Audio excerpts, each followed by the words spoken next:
Welcome back. We are at the adult course section where we were talking about financial ratio analysis. Now, last time we got through the first three types of financial ratio analysis, that is the liquidity ratios, the activity ratios, and then the debt ratios. We're going to be focusing on profitability ratios and then market value ratios this time.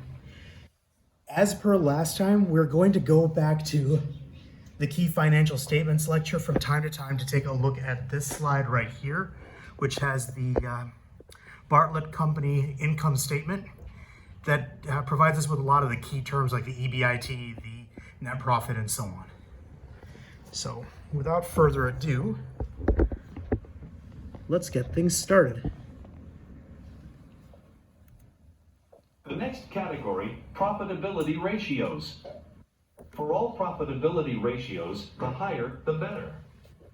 Gross profit margin is calculated by taking sales minus cost of goods sold over sales. It measures how effective a firm is in making decisions regarding pricing and control of production cost. Operating profit margin is calculated by taking operating income over sales. It measures the profitability of a firm's operation before considering the effects of financing decision. So it is suitable for comparing the profit performance of different firms that might use varying amount of debt financing. However, for net profit margin, it is... One second, let's go back and unpack that a little bit. And let me actually couch this by saying there are actually three clusters of profitability ratio.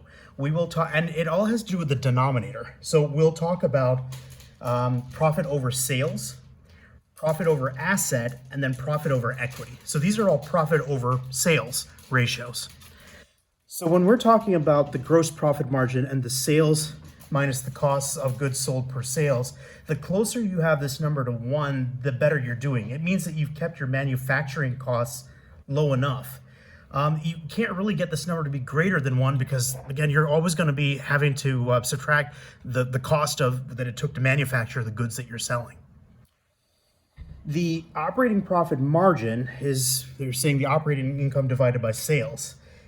Now, from what I can tell, this is the comparison of the operating profits before interest and taxes, so the EBIT as compared to the actual sales. So if we go back to the table, essentially we are dividing the EBIT divided by the total sales. Now, keep in mind that when we talk about this, these incomes and we talk about sales, we're not just talking about the actual amount of dollars that we took in, but also any sort of debts outstanding that we've taken as well. And that's going to become important a little bit later. However, for net profit margin, it is calculated by taking EAT minus preferred dividend over sales. It measures how profitable a firm is after deducting all the expenses, including tax and interest. Net profit margin shows how much profit is available to common stockholders. Potential investors are interested in these ratios as profit level is tied to the sustainability of a firm. It is a good signal if it is higher than the industry average. However, this ratio may be subject to earnings manipulation. For example, the company may sell products to shell companies, which means the fake companies, without collecting money, but record it as revenue. Okay, let's unpack that. So first of all, let's go back to what EAT is. And EAT is earnings after taxes. So going back to the Bartlett statement here, when we take the EBIT and we essentially get our profits after taxes and after interest expense, that's the EAT. Now we're subtracting then the preferred dividend, that is the dividends to the preferred shareholders. And so what we're left with the EAT minus the preferred dividends is essentially the money left over to provide for either common stock shares or earnings, basically cash, that you can sink back into the company, the net profit. So the higher this is, technically the better it is for either the common investor or for having money that you can throw towards new projects. So EAT minus preferred dividend, you want to have this be as high as you can get it. Now, this concept's we're gonna come back to again and again, because they're gonna talk about EAT minus preferred dividend, but you can essentially substitute net profit for EAT minus preferred dividend. So the formula breaks down then into net profit divided by sales is your net profit margin. Now, what are they going on about this earnings manipulation stuff? Well, remember, we talked about sales. And when we talk about sales, we're talking not just about the cash that you're getting back from the sales, but any outstanding debts that you haven't collected on as well. Now, you can imagine that if you want to manipulate this and make your sales look really, really high, and so that you sold a whole bunch of product, you can sell to shell companies, because you're never really getting the cash from the shell company, but it still shows that you have accounts receivable, meaning that you should be getting something from them, and it still looks favorable on your books as having been a sale. And this is why whenever you're looking at profit over sales analyses, it is subject to significant manipulation to make a company look better than it potentially is. Now, the next slide will show you how to get around that. This could produce misleading results to the investors. Another profitability ratio is operating income return on investment, which is calculated by taking operating income over total assets. So before we get too far into this, that actually brings us to the next series, which is profit over assets. And remember, assets we've actually taken out the uncollected debts in the accounts receivable in order to get the total assets. It measures how effectively a company is in using its assets to generate earnings before paying interests and taxes. Return on asset, ROA, is also called return on investment, ROI. It is calculated by taking EAT minus preferred dividend over total assets. It measures how effectively the company is in converting its asset investment into net income. So again, to go over this, because these are essentially just variations of the previous set of ratios, except we're substituting total sales for total assets instead. And so by removing the uncollected debt from the equations, you are essentially showing, well, how much cash have you generated from your company as compared to the, assets that the infrastructure that you use to generate the earnings. And again, this is before paying taxes or interest. And again, remember, EAT minus preferred dividends is essentially net profit. So this would be net profit divided by total assets as well. So looking at the Bartlett example, that would be right here. So we would be taking net profit divided by the total assets.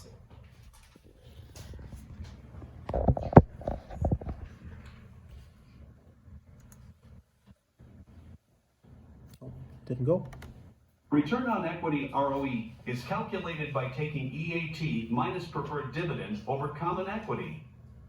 It is also known as return on net worth. This is to reveal how much profit a company generates with the money shareholders have invested.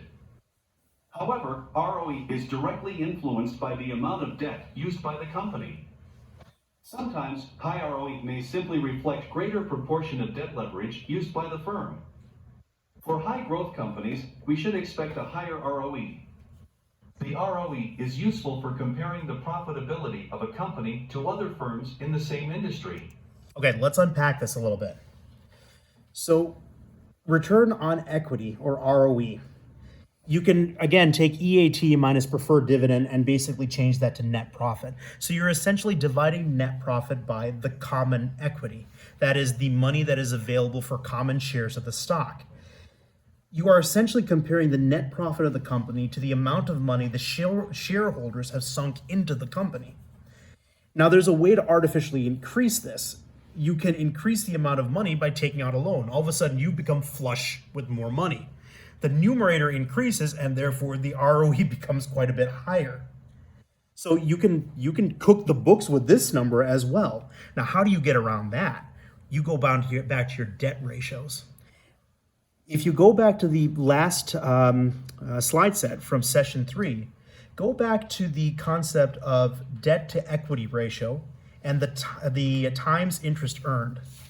The lower the debt to equity ratio means that you haven't taken out a whole lot of debt, and all of this net profit is actually real money. It's not a loan that you just took out. Similarly, you're going to want to take a look at the times interest earned. If it's a high times interest earned, then you're not sitting on a pile of debt that you use to artificially inflate your ROE. So an ROE is useful only insofar as you compare it to the debt to equity ratio and the times interest earned. It's 2024. If you're not making at least some money on the internet, like, and I'm not trying to be rude. Next, earnings per share, EPS. It is calculated by taking earnings available to stockholders over number of common stocks outstanding. EPS shows the portion of a company's profit allocated to each outstanding share of common stock. In other words, EPS is a measure of how much profit a company makes per share of its stock. If two companies could generate the same EPS number, but one could do so with less equity investment, this would mean that the company with less equity would be more efficient at using its capital to generate income. Simply speaking, the company is able to use less money to make profit. So it would be a better company.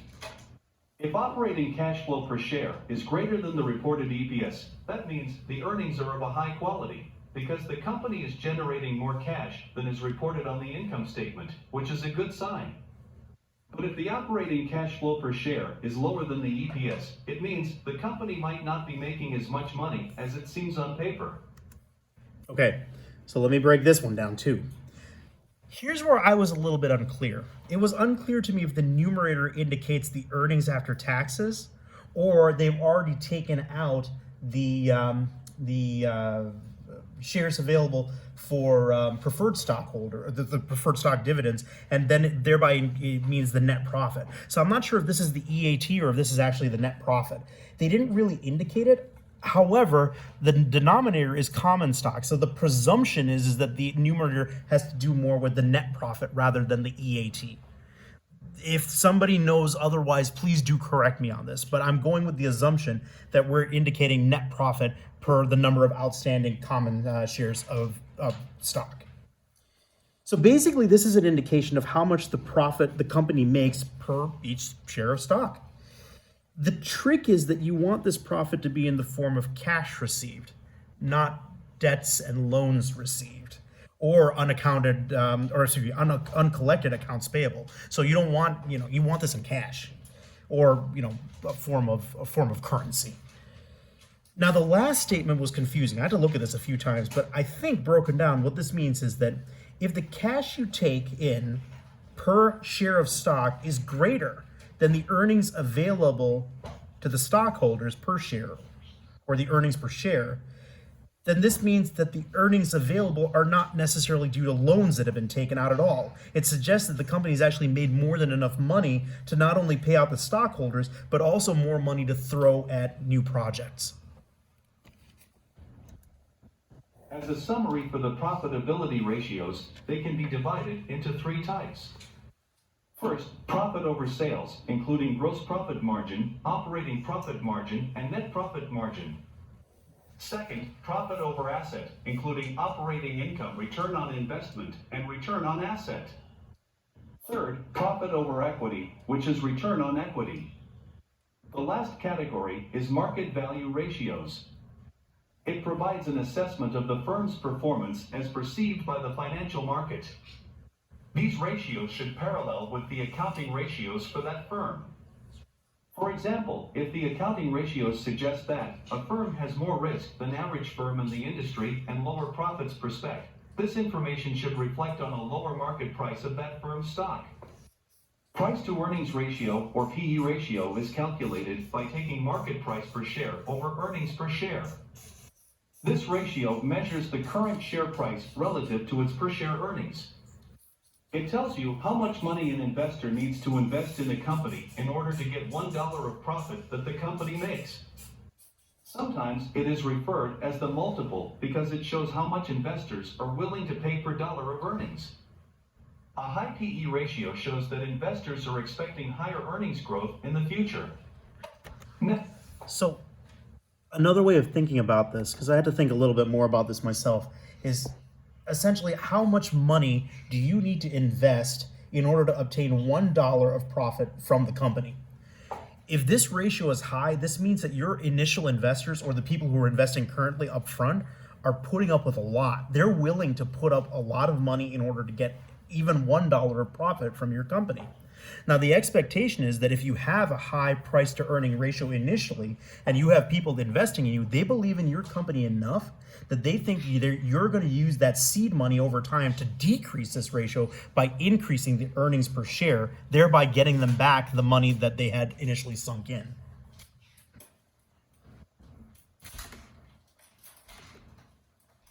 Next, price to book ratio, PB ratio.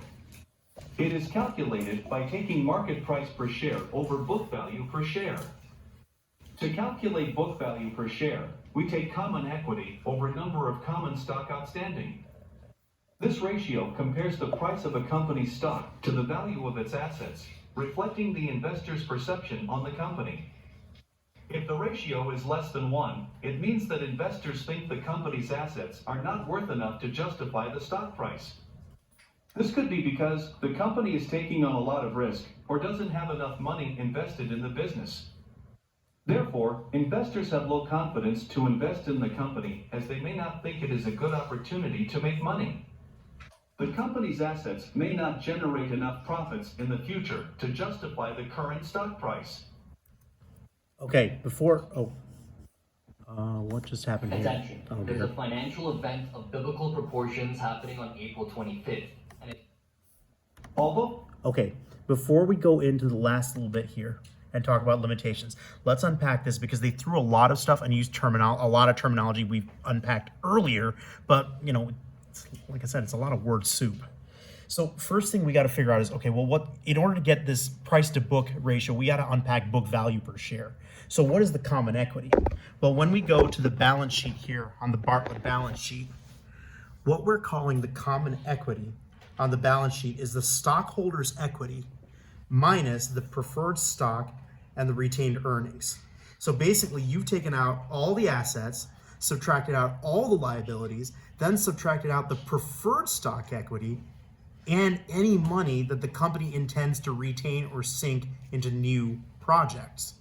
And so then all you're left with then is the common equity. The book value then becomes the common stock equity per share, or the money per share that the common stock is technically worth. So this is what it really should be worth if people weren't thinking it is something else. You are comparing what the book value is, what the share is actually worth, compared to the market price per share, meaning what the market thinks it's worth. So this means that if this ratio is high, the investors believe in the company enough to overvalue the price of the stock shares because the book value is less than what is actually being sold on the market. As compared to what the company can actually put forth in actual money to cover the cost of the share. Now, I was thinking about this for a little while, and I wanted to give some sort of an example for this, but I think this is actually what happened with GameStop stock back in 2021. Now, at that time, it wasn't so much that the investors were confident in the stock; they were kind of trying to stick it to the short, the guys who were trying to short the stock. So you had a bunch of angry, the common folks were basically fairly angry. They were trying to teach the stock shorters a lesson, and they overvalued in their mind the shares. They held on to their shares, driving the market price up, despite the fact that the book value for GameStop stock wasn't really worth a whole lot. And then the net result was that the market price per share was much greater than the book value per share of the GameStop stock. I think this example makes sense, but again, feel free to let me know if I'm off base with this, and I'll be more than happy to issue a correction on the next video. So I think in the stock market, if you actually go to someplace like Yahoo Finance, for example, and again, correct me if I'm wrong on this, but I looked at this and then I looked at Yahoo Finances to look at stocks to figure out where is this in the stock tickers. I think this essentially translates to the fair value rating of the company. If the ratio is less than 1, then the stock is considered to be undervalued. If the ratio is greater than 1, then the stock is considered to be overvalued. And if you go onto Yahoo Finance, you can actually find this on pretty much any stock ticker. And you can see it for free. It'll actually be, they'll have the stock ticker up here. They'll show a little chart, and then kind of over onto the bottom left, you'll see whether it says whether the shares are over or undervalued. Again, if I'm off base with this, let me know and I'll issue a correction for the next session. Although financial ratio analysis is very useful, it is subject to some limitations that must be taken into consideration when interpreting the results of the analysis. Different firms may use different accounting policies, such as depreciation methods or inventory valuation methods, which can affect the values of the financial ratios. For example, one company may use the FIFO method to value its inventory, while another company may use the LIFO method. These differences can make it difficult to compare the financial ratios of different companies. Different firms may have different accounting year-ends, which can also affect the values of financial ratios. For example, if one company has an accounting year-end of December 31st, while another company on March 31st, it may be difficult to compare their financial ratios on a year-to-year basis. Financial ratio analysis does not take inflation into account, which means that the values of financial ratios can be distorted over time. For example, if a company's revenue has increased by 5% over the past year, it may appear to be a positive sign. However, if inflation has increased by 6% over the same period, the company's real revenue has actually decreased. The year-end figures of financial statements may not be truly representative of the whole year. For example, a company's financial statements may reflect a strong performance at year-end, but this may be due to a seasonal peak in the business. As a result, the financial ratios calculated based on year-end figures may not accurately reflect the company's overall performance for the entire year. Information of financial statements becomes available very late. The information is only available after the accounting period ends. This can make it difficult to use financial ratio analysis as a real-time monitoring tool, as the information may be outdated by the time it becomes available. Ratios are only a guide, they are not definitive or conclusive. So financial ratios should not be used as the sole basis for making financial decisions. They can provide valuable insights into a company's financial performance, but they should be used in conjunction with other financial analysis tools. Some financial ratios have more than one formula that can be used to calculate them. For example, the current ratio can be calculated as current assets divided by current liabilities, or as liquid assets divided by current liabilities. Asset test ratio. This can make it difficult to compare the financial ratios of different companies, as they may be using different formulas to calculate the same ratio. Alright, that's all for this video. Let me just break that down briefly for a recap on that. So the first two are the reasons why it's much easier to do an internal trend analysis over time for your own firm than it is to do a cross-sectional analysis where you're comparing different firms. Because you essentially, if you're comparing yourself to yourself, you're using the same accounting policies, the same accounting year ends, and it's a lot easier to fix any of the variables. So take, for example, maybe a certain school district. If the school district is comparing its finances to itself over the years, you get generally a good idea of how well the school has been doing running its finances over that period of time. But if you say, for example, say cross-sectionally, my school is doing better than your school at this moment in time, well, have you taken into account the differences in the accounting policies, the differences in the year end? It's usually better in that, or at least easier in that situation, to compare yourself to yourself first before comparing yourself to other companies in the industry. So for example, having a school system compare itself to how it did a few years ago compared to how it's doing to the neighboring school district. Secondly, these other items here show the other inherent problem, that this is all retrospective data that we're getting. So it's very hard to extrapolate details, particularly if you're going to start new, potentially lucrative projects in the coming fiscal year, or you have an expense that's coming due that's going to really sink you into the red over the coming year. And then, as they say, and the other problem too is you have to look very, very carefully at the details, because as you've seen in profitability ratios, if you look without thinking about how much money you've actually obtained, how much loans are out there, and how much debt is accrued, it's pretty easy to cook the books to make things look a little bit better than they actually are. So at this point, does anyone have any questions regarding financial ratio analysis? we've come to the end of financial ratio analysis. We still got a lot to do, but this is probably the densest material. Congratulations. Well done, everyone.